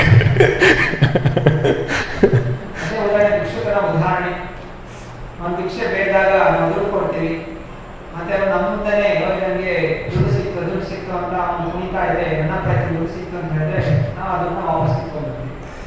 So we should understand it is by the mercy of the donor that we get this one. In the same way, it is by the mercy of Krishna that we get the treasures of devotional service.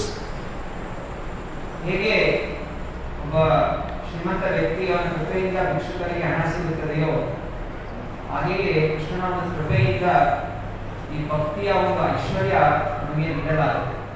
So one nice expression of humility in Srimad Bhagavatam, when Sudama, no, he is a very poor Brahmana, he is a friend of Krishna, so he goes to meet Krishna, and Krishna actually embraces Sudama. No? So then Sudama actually mentions one nice shloka, so that expresses his deep humility. No? ಭಕ್ತಿಯಲ್ಲಿ ನಮ್ರ ಭಾವನೆ, ವಿನಮ್ರತೆ ತುಂಬಾ ಮುಖ್ಯಕರವಾದಂತಹ. ಆ ವಿನಮ್ರತೆ ಭಾವನೆಯ ಒಳ್ಳೆಯ ಉದಾಹರಣೆ ಅಂತ ಹೇಳಿದ್ರೆ ಸುಧಾಮ ವಿಪ್ರ ಕೃಷ್ಣನ ಭೇಟಿಯಾಗಲಿಕ್ಕೆ ಹೋದಾಗ ಕೃಷ್ಣ ಅವನು ಸ್ವಾಗತ ಮಾಡ್ತಾನೆ, ಅವನು ಕೃಷ್ಣನ ಆಲಿಂಗನ ಮಾಡ್ತಾನೆ. ಆಗ ಅವನಿಗೆ ಅನುಭವವಾದಂತಹ ಶ್ಲೋಕವನ್ನು ಹೀಗೆ ಹೇಳ್ತಾರೆ. So this is a very amazing shloka of gratitude, so we can meditate upon this. Kvaham daridra papiyan kva Krishna Shri Niketana Brahma Bandhuritismaham Bahubhyam Parirambita. So in Sanskrit, kva means who am I? No? Kva aham daridra papiyan. So who am I? I am very, daridra means very poor and papiyan means very sinful. So who am I? I am a very sinful and very poor and wretched person. Sudama ಯಾವ ಕೃಷ್ಣ ಸುಧಾಮನ ಆಲಿಂಗನ ಮಾಡ್ಕೋತಾನೆ, ಅವನ ಮನಸ್ಸಲ್ಲಿ ಬರುವಂತಹ ಭಾವನೆ, ಅವನು ಶ್ಲೋಕಗಳು ಹೇಳ್ತಾ ಇದ್ದಾನೆ, ನಾನು ಯಾರು, ನಾನೊಬ್ಬ ಭಿಕ್ಷುಕ, ನಾನು ತಿರ್ಕ, ಇಂತಹ ನಮ್ರ ಭಾವನೆ ಅವನು, ನನಗೆ ಏನು ಯೋಗ್ಯತೆ ಇಲ್ಲ, ಅದು ಕೃಷ್ಣ ನನ್ನ ಆಲಿಂಗನ ಮಾಡ್ಕೋತಾ ಇದ್ದಾನೆ. And then the second line he says, Kwa Krishna Sri Niketana. Who is Krishna? He is Sri Niketana. He is the master of all the opulences. He is the husband of goddess of fortune. He is the residence of all the opulences. He is such a great person. I am Daridra Papiyan and he is Sri Niketana. He puts that. Krishna yaru? Krishna Shripati, Sri Niketana, ಅನೇಕ ಸಹಸ್ರಾರು ಲಕ್ಷ್ಮೀ ದೇವಿಯರ ಪತಿ ಅವನು, ಎಲ್ಲ ಐಶ್ವರ್ಯಗಳ ಒಡೆಯ. ಅರೆ ನಾನು ಒಬ್ಬ ಪಾಪಿ, ನಾನು ಒಬ್ಬ ದುರಾದೃಷ್ಟ. So next line he says that Brahma Bandhu Ritismaham. So I am, for namesake I am born in a Brahmana family, but I am not at all a proper Brahmana. So I am just a Brahma Bandhu. ಮೂರನೇ ಸಾಲು ಹೇಳ್ತಾನೆ, ನಾನು ಕೇವಲ ಬ್ರಾಹ್ಮಣ ಕುಲದಲ್ಲಿ ಜನಿಸಿದನಷ್ಟೇ, ನನಗೆ ಯಾವ ಬ್ರಾಹ್ಮಣ ಕುಲಗಳು ಗುಣಗಳು ನನ್ನಲ್ಲಿಲ್ಲ, ನಾನು ಬ್ರಹ್ಮ ಬಂಧು ಕುಲದಲ್ಲಿ ಹುಟ್ಟಿದ್ರು ಕೂಡ ಸರಿಯಾಗಿ ಏನು ಪಾಲನೆ ಮಾಡ್ತಾ ಇಲ್ಲ. So then Bahobhyam Parirambita. Even then, Krishna has chosen to embrace me. Like it is like there is no reason why Krishna should do this favor to me, but still he has done this to me. So like he is actually offering his gratitude to Krishna. ಇಷ್ಟೆಲ್ಲರಲ್ಲಿ ಅಯೋಗ್ಯತೆ ಇದ್ರೂ ಕೂಡ ಕೃಷ್ಣ ನನ್ನ ಆಲಿಂಗನ ಮಾಡ್ಕೊತಾನೆ. ಕೃಷ್ಣ ಎಷ್ಟು ಶ್ರೇಷ್ಠನು, ನನ್ನ ಯೋಗ್ಯತೆ ಇಲ್ಲದೆ ಇದ್ರೂ ಕೂಡ ಕೃಷ್ಣ ನನ್ನ ಆಲಿಂಗನ ಮಾಡ್ಕೊತಾ ಇದ್ದಾನೆ. ಹೀಗೆ ತನ್ನ ವಿನಮ್ರ ಭಾವನೆಯನ್ನು ಹಾಗೂ ಕೃತಜ್ಞತೆಯನ್ನು ಕೃಷ್ಣನಿಗೆ ಸಲ್ಲಿಸ್ತಾ ಇದೆ. So it is just like if water has to flow, the water flow has to be there, so the altitude has to be there. Like one place has to be higher and another place has to be lower. That is when water will flow. So in that way, like how much we are able to understand Krishna is so great, and how much we are able to put ourselves very low, so that much devotional current will pass through us. ನೀರು ಹರಿಬೇಕು ಅಂತ ಹೇಳಿದ್ರೆ ಹರಿಯೋ ಜಾಗ ಅದು ಎತ್ತರ ಇರಬೇಕು. ಒಂದು ಕಡೆ ಎತ್ತರ ಇರಬೇಕು, ಒಂದು ಕಡೆ ಕೆಳಗಡೆ ಇರಬೇಕು. ಎಷ್ಟು ಎತ್ತರ ಮೇಲಿರುತ್ತೆ ಅಷ್ಟು ರಭಸವಾಗಿ ನೀರು ಹರಿತಾ ಕೆಳಗಡೆ. ಹಾಗೆಯೇ ನಾವು ಮನಸ್ಸಲ್ಲಿ ಎಷ್ಟು ಮಟ್ಟಿಗೆ ಕೃಷ್ಣ ದೊಡ್ಡವನು ಅಂತ ಭಾವನೆ, ಹಾಗೂ ನಾನು ಎಷ್ಟು ಮಟ್ಟಿಗೆ ನೀಚನು ಅಂತ ಭಾವನೆ ಹೇಗಿರುತ್ತೆ ಅಷ್ಟು ರಭಸವಾಗಿ ನಮ್ಮಲ್ಲಿ ಭಕ್ತಿ ಅನ್ನೋದು ಹರಿತಾ ಬರುತ್ತೆ. So this is a very important element. So even Chaitanya Mahaprabhu also mentions that in the third shloka of ISKCON, that humility is the sustaining force. That is when Kirtanaya Sadahari can happen. So when this humility and gratitude is there, that is when continuous devotional service in ecstasy can happen actually.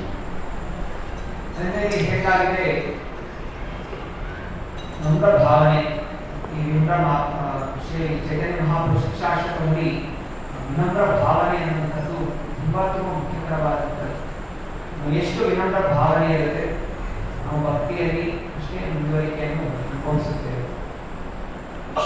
So this the next element is so now we saw that we have to perform devotional service, and according to the scriptures, in association of devotees with prayer and gratitude. So now what can stop this bhakti is the offenses. So offenses, what is the offenses? So Krishna likes all his parts and parcels. Entire creation is Krishna's parts and parcels, and especially his devotees and his dham and his like all the holy places and the paraphernalia, and all these things are very, very dear to Krishna. And when we go closer to Krishna, we should know how to treat these dear entities of Krishna.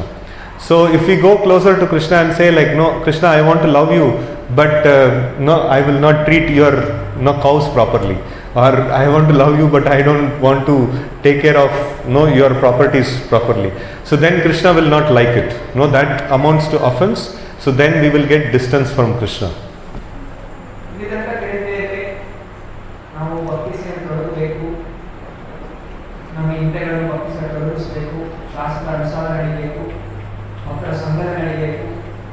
ಹಾಗೂ ಸೇರ ಪ್ರಾರ್ಥನೆ ಇರಬೇಕು, ವಿನಮ್ರ ಭಾವನೆ ಇರಬೇಕು.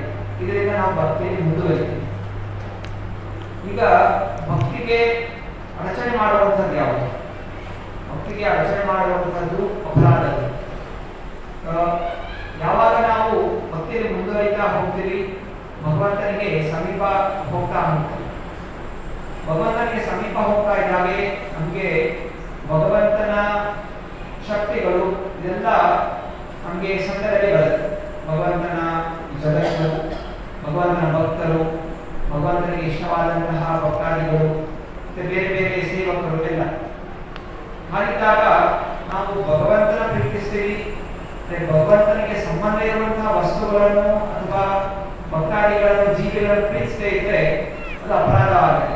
ಈಗ ನಿಮಗೆ ಕೃಷ್ಣ ಇಷ್ಟ, ಆದರೆ ಕೃಷ್ಣನಿಗೆ ಇಷ್ಟ ಆಗಿರುವಂತಹ ಆಟೋ ನನಗೆ ಬೇಡ, ಅದಕ್ಕೆ ಏನಾದರೂ ಅಪರಾಧ ಮಾಡಿದ್ರೆ ಮತ್ತೆ ನಮ್ಮ ಭಕ್ತಿ ಅನ್ನೋದು ನಷ್ಟವಾಗುತ್ತೆ. So we should understand everything that exists is parts and parcels of Krishna, and Krishna likes every single entity, even the small ant. So even if we have a envious nature or some kind of an not proper attitude towards an ant in this creation, we cannot become advanced devotee. ಜಗತ್ತಲ್ಲಿ ಕಾಣುವಂತಹ ಎಲ್ಲ ವಸ್ತುಗಳು ಕೂಡ ಭಗವಂತನ ಜೊತೆ ಸಂಬಂಧವಿದೆ, ಎಲ್ಲರೂ ಭಗವಂತನ ಮಕ್ಕಳು. ಆದ್ದರಿಂದ ನಮಗೆ ಯಾವುದೇ ಜೀವಿಗಳ ಮೇಲೆ ಸ್ವಲ್ಪವಾದರೂ ಅಸೂಯೆ ಭಾವನೆ ಇದ್ದರೆ ಅಸೂಯೆ ಭಾವನೆ ನಮ್ಮನ್ನು ಭಗವಂತ ದೂರ ಸರಿಸುತ್ತೆ. ನಮಗೆ ಯಾರ ಮೇಲೆ ಕೂಡ ಅಸೂಯೆ ಭಾವನೆ ಅಂತ ಇರಬಾರದು. So even Parikshit Maharaj, when he is asking for the blessings from all the assembled Vaishnavas, he says that punascha bhuyat bhagavad dhanante ratir prasangascha tadashrayeshu, and then okay, the next line I am forgetting. Maitrastu sarvatra namodvijebhyo. So he is asking for friendship with all the living entities, not just devotees. No, with devotees he wants to develop nice relationship, and with Lord he wants to develop attraction, but he wants to have friendship with all the living entities, because if we maintain enmity towards even one living entity, we are not going to make advancement in devotional service. Parikshit Maharaja Bhagavata ಶ್ರವಣ ಮಾಡಲಿಕ್ಕಿಂತ ಮುಂಚೆ ಪ್ರಾರ್ಥನೆ ಮಾಡ್ಕೊತಾನೆ, ನನಗೆ ಭಗವಂತನ ಸೃಷ್ಟಿಯ ಎಲ್ಲ ಜೀವಿಗಳ ಮೇಲೆ ಸ್ನೇಹ ಭಾವನೆ ಇರಲಿ. ಪರೀಕ್ಷಿತ್ ಮಹಾರಾಜ ನನಗೆ ಕೇವಲ ಶುದ್ಧ ಭಕ್ತರ ಸಂಘ ಇರಲಿ ಅಂತ ಕೇಳಿಲ್ಲ, ಅವನು ಕೇಳ್ಕೊಂಡಿದ್ದು ಎಲ್ಲ ಜೀವಿಗಳ ಮೇಲೆ ನನಗೆ ಸ್ನೇಹ ಭಾವನೆ ಇರಬೇಕು. ಇದರ ಅರ್ಥ ಏನು? ನಮಗೆ ಸೃಷ್ಟಿಯಲ್ಲಿ ಯಾರ ಒಬ್ಬರ ಮೇಲೆಯೂ ಕೂಡ ಶತ್ರುತ್ವ ಭಾವನೆ ಅನ್ನೋದಿದ್ರೆ ಅದು ನಮಗೆ ಭಕ್ತಿಯಲ್ಲಿ ಮುಂದುವರಿಸಲಿಕ್ಕೆ ಅಡಚಣೆ ಆಗುತ್ತೆ. So now we see that the corollary of this offenses is the etiquette. The proper way of dealing with Krishna's parts and parcels is the etiquette, and the improper way of dealing with Krishna's parts and parcels is the no offenses. And when we follow the etiquette, Krishna becomes very pleased, and he brings us closer to him. And when we don't follow the etiquettes, that becomes offenses, and then we become very far away from Krishna. ಇದರಿಂದ ನಾವು ಏನು ತಿಳಿತಾ ಇದ್ದೀವಿ? ಭಗವಂತನ ಸಮೀಪ ಹೋಗಬೇಕು ಅಂತ ಹೇಳಿದ್ರೆ ನಮಗೆ ಸದಾಚಾರ ತುಂಬಾ ಮುಖ್ಯಕರವಾದಂತಹ ಗುಣಗಳು, ವೈಷ್ಣವ ಗುಣಗಳು, ವೈಷ್ಣವ ಸದಾಚಾರ, ಇದು ನಾವು ಬೆಳೆಸ್ಕೊಂಡ್ರೆ ಭಗವಂತನ ಸಮೀಪ ಹೋಗ್ತೀವಿ. ಯಾವಾಗ ಇದನ್ನು ತಿರಸ್ಕಾರ ಮಾಡ್ತೀವಿ ಇದು ಅಪರಾಧ ಆಗುತ್ತೆ. ಅಪರಾಧವನ್ನು ನಮ್ಮನ್ನು ಕೃಷ್ಣನಿಂದ ದೂರ ಸರಿಸುತ್ತೆ. So this is six-part seminar. We take it on 6 sessions of 1.5 to 2 hours. So we try to give an overview of that whole seminar. So all the different aspects of devotional service that we are trying to do, so it is all put in one place in a sequence, so that we can understand that the process of performing Bhakti Yoga. So if we are not getting result in the Bhakti Yoga, either we are not engaging all the senses properly in the service of the Lord, or we are not performing in association of devotees, or we are not offering heartfelt prayers. We are not feeling the need of bhakti.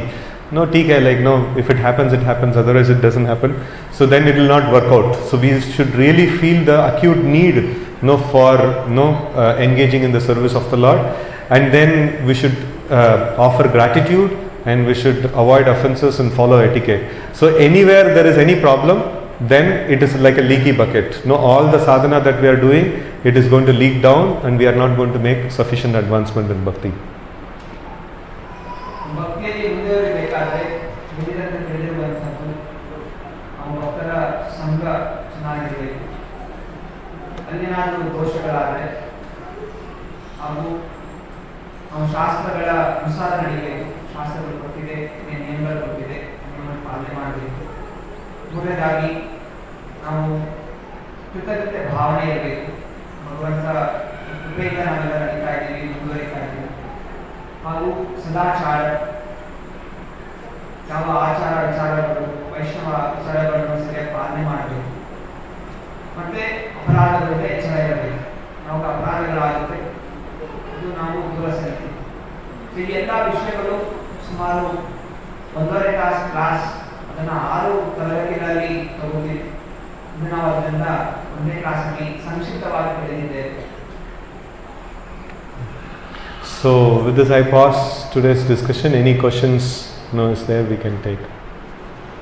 ಇಲ್ಲಿಗೆ ಇವತ್ತಿನ ಒಂದು ಪ್ರವಚನ ಪೂರ್ಣಗೊಳಿಸ್ತೀನಿ.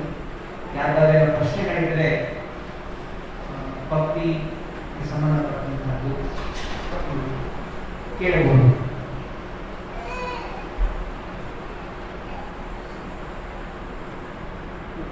Yes, ma'am. While practicing our devotional services, sometimes we feel better.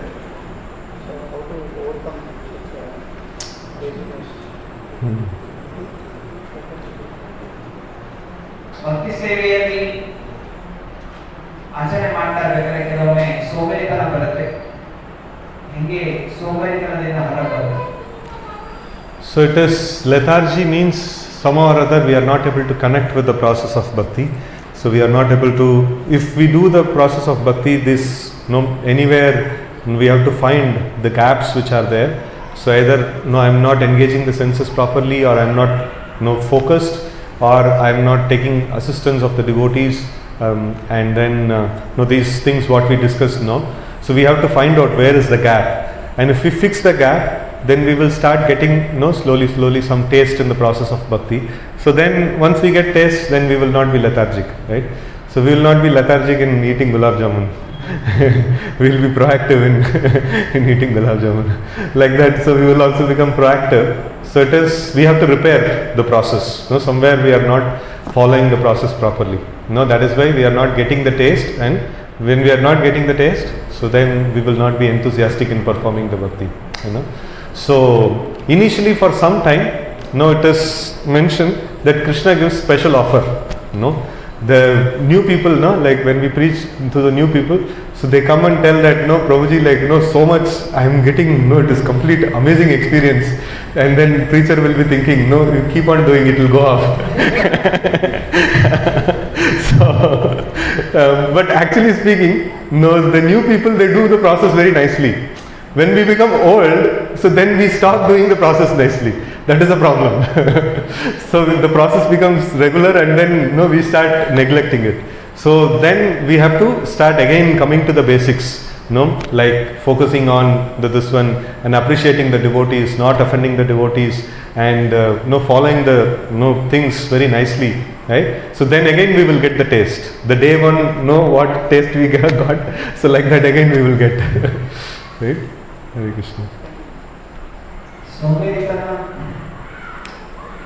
ಯಾವಾಗ ನಾವು ಇಷ್ಟೊಂದು ಚರ್ಚೆ ಮಾಡಿದ್ವಲ್ಲ, ಶಾಸ್ತ್ರದ ಅನುಸಾರ ನಡೀಬೇಕು, ನಿಯಮಗಳನ್ನು ಪಾಲನೆ ಮಾಡಬೇಕು, ಪುಣ್ಯ ಸಲ್ಲಿಸಬೇಕು, ಭಕ್ತರ ಸಂಘ ಇರಬೇಕು, ಪ್ರಾಮಾಣಿಕತೆ ಇರಬೇಕು, ನಮ್ಮ ಭಾವನೆ ಇರಬೇಕು, ಇದೆಲ್ಲ ನಾವು ಸರಿಯಾಗಿ ಪಾಲನೆ ಮಾಡ್ತಾ ಇದ್ರೆ ಸೋಂಬೇರಿತನ ಬರೋದಿಲ್ಲ.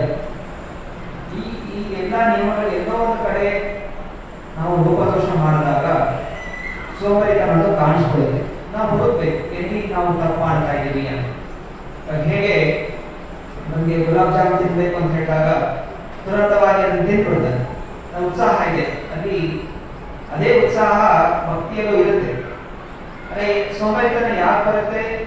ನಾವು ಆ ನಿಯಮಗಳನ್ನು ಪಾಲನೆ ಮಾಡೋದು ಬಿಟ್ಬಿಡ್ತೇವೆ. ಸಾಮಾನ್ಯವಾಗಿ ಒಬ್ಬ ಹೊಸ ಭಕ್ತನಿಗೆ ಈ ಎಲ್ಲ ಗುಣಗಳು ತುಂಬಾ ಕಟ್ಟುನಿಟ್ಟಾಗಿ ಪಾಲನೆ ಮಾಡ್ತಾರೆ. ಅದರಿಂದ ಅವನಿಗೆ ತುಂಬಾ ಸಂತೋಷ ಆಗ್ತಾರೆ. ಹಲವು ಬಾರಿ ಪ್ರವಚನ ಕೊಡುವಂಥವರು ಅಥವಾ ಪ್ರಚಾರಕರು ಹೊರಗೆ ಹೋದಾಗ ಹೊಸ ಭಕ್ತಾದಿಗಳು ಪ್ರಭು ನಮಗೆ ನೀವು ಹೇಳಿದಂಥ ಮಾರ್ಗ ಮಾತಾಡಿ ತುಂಬಾ ಸಂತೋಷ ಆಗ್ತಾ ಇದೆ ಅಂತ ಅವರು ವ್ಯಕ್ತಪಡಿಸ್ತಾರೆ. ಆಗ ಈ ಪ್ರಚಾರಕ ಹೇಳ್ತಾನೆ, ನಿಮಗೆ ಮುಂದುವರೆಸು, ಕ್ರಮೇಣವಾಗಿ ಇದು ಕಾಣಿಸ್ಕೊಳ್ಳೋದಿಲ್ಲ. ಅಂದ್ರೆ ಯಾವಾಗ ನಾವು ಬೆಳೀತಾ ಹೋಗ್ತೀವಿ, ನಾವೇನ್ ಮಾಡ್ತೀವಿ, ನಿರ್ಲಕ್ಷ್ಯ ಮಾಡ್ತೀವಿ. ಇದೇನಾ? ಈ ನಿರ್ಲಕ್ಷ್ಯದಿಂದ ಏನಾಗುತ್ತೆ, ನಮಗೆ ಆ ಉತ್ಸಾಹ, ಆ ರುಚಿ ಅನ್ನೋದು ಕಳೆದೋಗ್ಬಿಡುತ್ತೆ. ಅದರಿಂದ ನಾವು ಮತ್ತೆ ಪುನಃ ನಮ್ಮ ಅಡಿಪಾಯಿಗೆ ಹೋಗ್ಬೇಕು. ನಾವು ಶುರು ಹೇಗೆ ಮಾಡಿದ್ವಿ, ನಾವು ಕೂಡ ಶುರು ಮಾಡ್ಬೇಕಾದ್ರೆ ನಮಗೂ ಶುರುವಿನಲ್ಲಿ ತುಂಬಾ ಸಂತೋಷ ಅನುಭವ ಆಗ್ತಾ ಇತ್ತು. ಈಗ ಅನುಭವ ಯಾಕೆ ಆಗ್ತಾ ಇಲ್ಲ, ನಾವು ಶುರುವಿನಲ್ಲಿ ಹೇಗಿದ್ವಿ ಹಾಗೆ ನಾವಿಲ್ಲ, ನಾವು ಅಪರಾಧಗಳು ಮಾಡ್ತಾ ಇದ್ವಿ and things like that. And at the end of the day we distributed 100 books, and when we distributed, almost about to distribute 100 books, so that time Varakrishna Prabhu called and somebody came to the temple, he just gave 10 lakhs check and he went off. So it was a miracle. So like when we perform bhakti intensely and then we say, Krishna, this is your project. I am also going to start a temple construction in Whitefield in Bangalore, so we are trying to follow this one. We should try to do fundraising, but at the same time we should try to do intense devotional service. And when we do intense devotional service, then Krishna will become pleased. And if Krishna becomes pleased, what he cannot give? He can give anything and everything to us. ಪ್ರಶ್ನೆ ಕೇಳಿದ್ದು, ನಾವಿಲ್ಲಿ ಮಂದಿರ ನಿರ್ಮಾಣ ಮಾಡ್ತಾ ಇದ್ದೀವಿ, ನಮಗೆ ಶ್ರೀಮಂತ ಭಕ್ತರು ಬೇಕಾ ಅಥವಾ ಬಡವ ಭಕ್ತರು ಬೇಕಾ ಅಂತ ಪ್ರಶ್ನೆ ಕೇಳಲಾಯಿತು. ಅದಕ್ಕೆ ಉತ್ತರ, ನಮಗೆ ಎಲ್ಲ ಭಕ್ತರು ಬೇಕು. ಅದು ಭಕ್ತರು ಅದು ಯಾರ ಹತ್ರ ಹೋಗ್ತೀವಿ ಅನ್ನೋದು ಮುಖ್ಯ ಅಲ್ಲ. ಬದಲಾಗಿ ನಾವು ತಿಳಿಯಬೇಕಾಗಿದೆ ಕೃಷ್ಣ ಲಕ್ಷ್ಮೀಪತಿ.